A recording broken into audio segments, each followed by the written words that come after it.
recevez-le.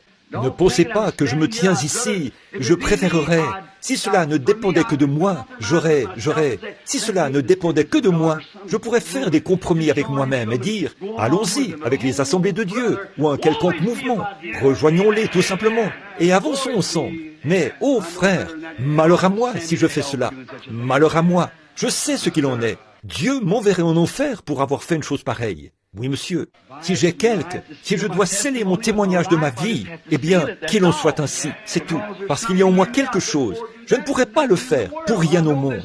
Je sais que ceci, c'est la vérité, et je dois m'en tenir à ce qui est la vérité. Et la Bible confirme cela.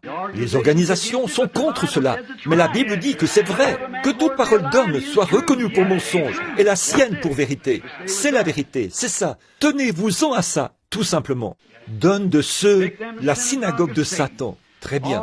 Ils connaîtront, viendront à tes pieds et connaître que je t'ai aimé.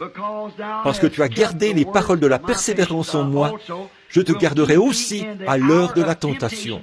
Observez bien, je veux vous montrer que ce n'est pas de l'âge méthodiste dont je parle, mais du chevauchement. Regardez, êtes-vous prêts à l'entendre? Tout le monde, écoutez attentivement. Parce que tu as gardé la parole de la persévérance, je te garderai aussi, ce petit reste, à l'heure de la tentation quand l'Église en arrivera au point où vous serez obligés de faire partie de l'organisation. Sinon vous allez en arriver là, frère. C'est tout. Soit vous formerez une organisation, soit vous prendrez la marque de la bête.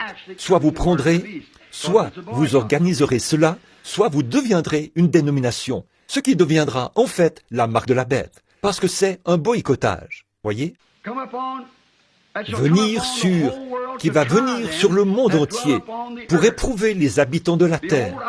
Je viens bientôt. Retiens fermement ce que tu as, afin que personne ne t'enlève ta couronne. Maintenant, cette grande tentation, l'heure de la tentation qui viendra pour éprouver le monde entier, va jusque dans la tribulation. Nous verrons cela dans quelques instants. Cela va jusque dans la tribulation, et la tribulation n'est pas venue au jour de Wesley. Alors, dans quel âge sommes-nous? Quelle est cette porte qui est mise devant? Elle est entre Wesley et l'heure où l'Église se dirige en ce moment, où elle se trouve déjà dans l'âge de Laodicée. Mais ce petit intervalle, juste ici, au cours des 35-40 dernières années, a été une porte ouverte, mise devant les gens pour qu'ils entrent. Et là, Dieu prendra le reste et le scellera. Puis les autres deviendront tièdes et les vomira de sa bouche. L'œuvre sera abrégée, l'Église montera et l'Antichrist entrera en scène pour la destruction. C'est vraiment parfait, ça concorde avec la Bible d'un bout à l'autre. Très bien, maintenant. Et c'est aussi là que la Vierge endormie apparaît. Ceci prouve que le dernier des âges de l'Église avance jusqu'à la première partie de la Pentecôte, car il continue vers la grande tribulation qui viendra qui n'est pas venue dans l'âge de Wesley. Verset 11, très bien.